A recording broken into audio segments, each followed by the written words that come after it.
Okay, so Dr. Nurse here. Hope everybody's having a good night. I want to talk to y'all just briefly about the different uses for IV fluids. I know this was like one of the topics that I struggled with in nursing school, and it was like extremely complicated. I did not understand it really fully until I got out of nursing school and started seeing for myself the different uses for IV fluids and stuff like that. But I've come up with kind of a pretty quick and easy way for not just like memorizing, but for understanding, because patho is all about understanding the why behind everything that we do as nurses. And so I was just going to give a quick overview of my method for IV fluids. So we'll start with isotonic fluids. Those are the most common that you're going to see. That's your normal saline or 0.9% sodium chloride. So what I teach when I teach IV fluids is that 0.9%, think of that as your baseline for the percentage of solutes that is in IV fluids. Okay, so any number that's higher than 0.9%, we're going to consider that hypertonic. Any number that's lower than that 0.9%, we'll consider that hypotonic, because like on your nursing exams, they're not going to be nice most of the time and be like, okay, this is an isotonic fluid, blah, blah, blah, blah, blah. They're going to say, this is half normal saline, or this is 3% saline, and you're going to have to know that this is hypotonic or this is hypertonic, okay? So my 0.9% rule works with every single IV fluid except one, and we'll get to that in a minute. But for now, so isotonic fluid, iso means equal. So I like to say, I simplify stuff.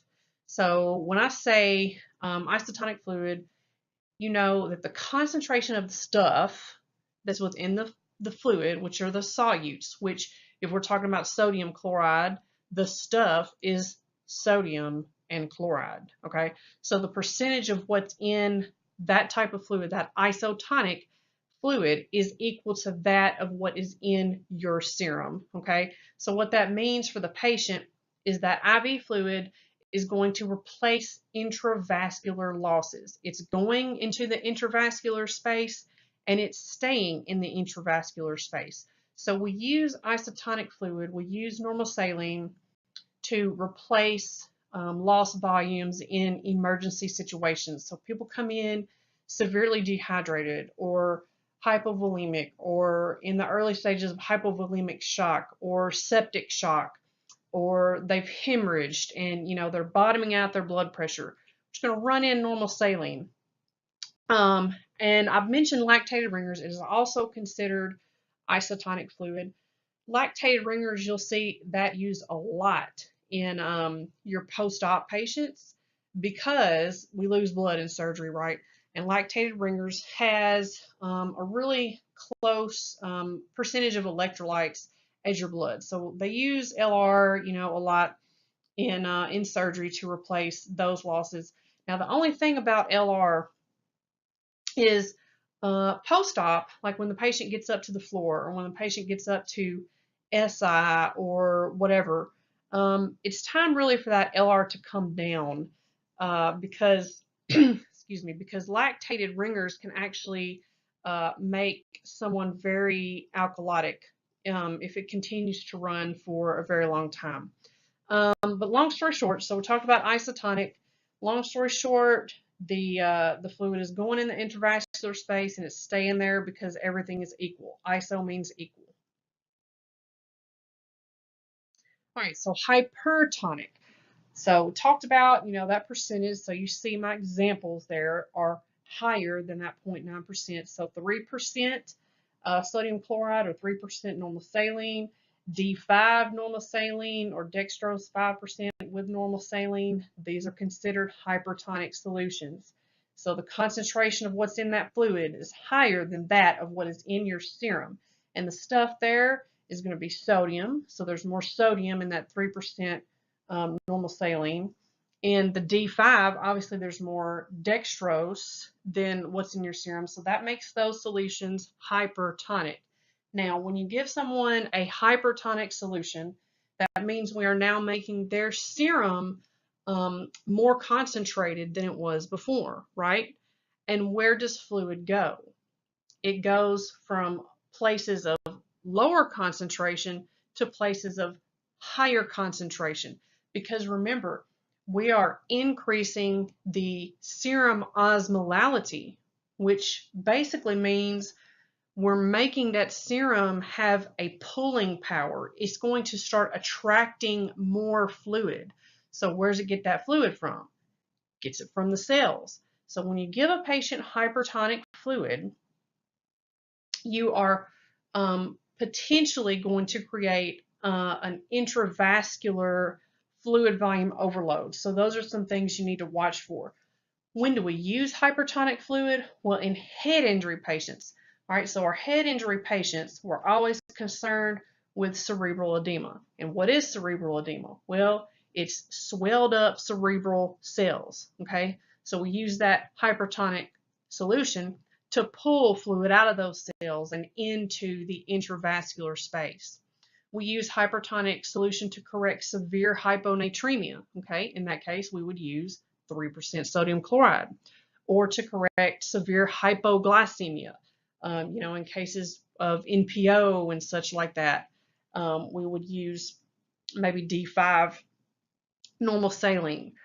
So those are just, a few examples of when hypertonic IV fluid would be appropriate. And again, you've got to watch for those complications of fluid volume overload. You've got to be listening to lungs. You've got to be doing daily weights. You've got to be doing I's and O's. Now I've got a picture here of some edema. Did you know that you're not going to be able to visualize edema on your patient until they have gained an excess of like 3 liters of fluid? Okay, so that means you're going to catch that edema by doing daily weights, by doing I's and O's way earlier than if you just sit around and watch for your patient to develop edema. Okay, so blood pressure, lung sounds, daily weights, I's and O's, pulse quality, all of those are all things that you're going to monitor if your patient is on a hypertonic solution. Finally, we've got the hypotonic IV fluids. And so I've got my 0.545% sodium chloride, 0.225. So those are otherwise known as half normal saline and quarter normal saline. And I've got D5W there with a asterisk, because going back to my rule of my 0.9% being the baseline percentage, if you will. Well, looking at D5W, it looks like, well, that's 5%. That's higher than 0.9%, right? Well, there's a catch to it. It's D5. It's dextrose 5%, but it's diluted in water. So actually, D5W is isotonic in the bag, but that water dilutes it out in the serum and makes it a hypotonic solution, okay? So D5W is considered hypotonic, and it's my only exception to my 0.9% rule of baseline percentage of solutes, okay? So the concentration of stuff that's in this IV fluid is less than that of what is in your serum. So now we're making the patient's serum, we're making their intravascular space more dilute. All right, so where does fluid travel? It travels from places of low concentration to places of high concentration to try to dilute the concentration out. So now, where is all the concentration of solutes? It's in the cells, because we've diluted out the intravascular space with this hypotonic fluid. So now the fluid is going to travel out of the intravascular space and into the cells, because it's traveling to a place of higher concentration. So when do we use hypotonic fluid? We use hypotonic fluid in cases of extreme hypernatremia to help dilute out that sodium level. We'll use hypotonic fluid. We'll do like D5W, we'll do half normal saline in DKA patients after we've initially replaced their volume losses with normal saline. Then with DKA folks, we'll do D5W when their sugar starts coming down, way on down. because we don't want them to drop their sugar too much. So DKA folks get normal saline, then half normal saline, then D5W. D5W is also good, like, let's say we've got a heart failure patient. Okay, well, they definitely do not need hypertonic solutions. That's going to put them at very, very high risk for intravascular fluid volume overload. So a hypotonic solution would be good, like, let's say if we need to run something in just to keep their veins open or whatever, D5W would be a good choice. The only catch is they can't be a diabetic. And how many heart patients do you know that aren't diabetic? I don't know too many, but it's a good thought. You see where I'm going with it. And then at the very bottom, I've got this in red and I've got it bolded. Never, ever, ever, ever do we give a hypotonic solution. So that means we never give half normal saline. We never give quarter normal saline or D5W to people with potential or actual head injuries. And y'all, this includes our stroke patients, because our stroke patients, our thrombotic stroke patients, the vast majority of the symptomatology that you see, about 80% of it, can be attributed to cerebral edema. So what will we be doing by giving them hypotonic solution? Right, we're making that cerebral edema worse, okay? Somebody comes in with a motor vehicle accident and they're unresponsive. All right, they got a head injury going on, right? No hypotonic solution for you, okay? So never, ever, ever just don't do it. Real quick overview of isotonic, hypotonic, hypertonic IV fluids. I hope to be making more videos for y'all like this in the future. Visit thedoctornurse.com. There's a few study guides on there now. I look forward to getting some more resources on there for you guys.